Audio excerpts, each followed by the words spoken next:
The courtroom was tense as the morning session began. The plaintiff's attorney, a white man in his early 50s named Walter Finch, leaned back in his chair with a self-satisfied smirk.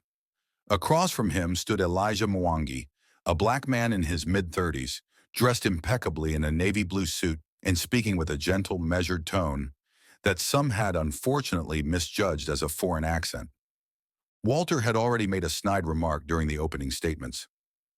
"I'm having trouble understanding Mr. Mwangi's accent," he said loudly enough for the courtroom to hear, casting a glance toward the jury. "Perhaps he should stick to his native tongue." A few jurors shifted uncomfortably. Elijah remained composed, his eyes calm, but the insult stung. Elijah was no stranger to prejudice, but he was ready to shatter any preconceived notions. Born in Kenya, raised in the United States, Elijah was a linguist and a legal scholar. Fluent in 7 languages, he had earned his law degree summa cum laude from Georgetown and had studied classical languages extensively, including Latin, which he often used in his legal arguments.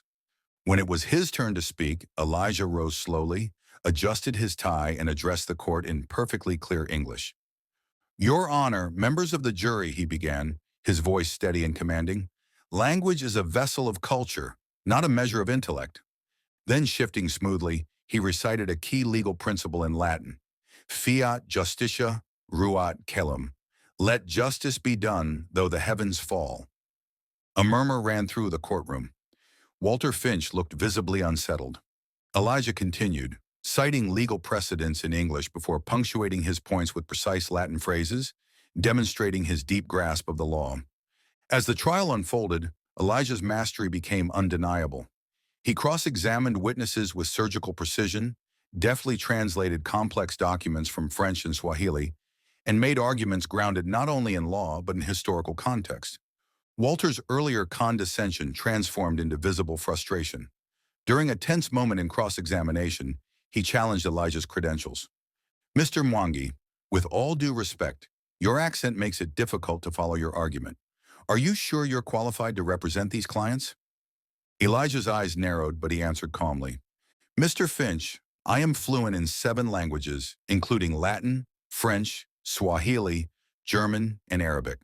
My academic record and professional experience reflect my qualifications, not the accent with which I speak."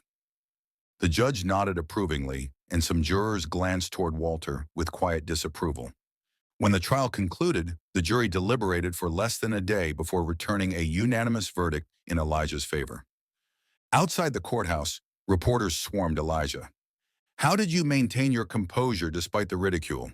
one asked. Elijah smiled gently. "Language is a tool, not a weapon.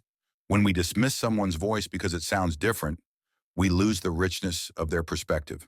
Today, I hope we all learned that true eloquence transcends accents." His victory was more than legal.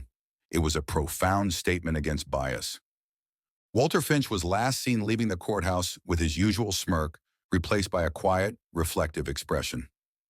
Elijah returned to his firm, ready for the next challenge, his mind as sharp as ever, and his accent proudly his own.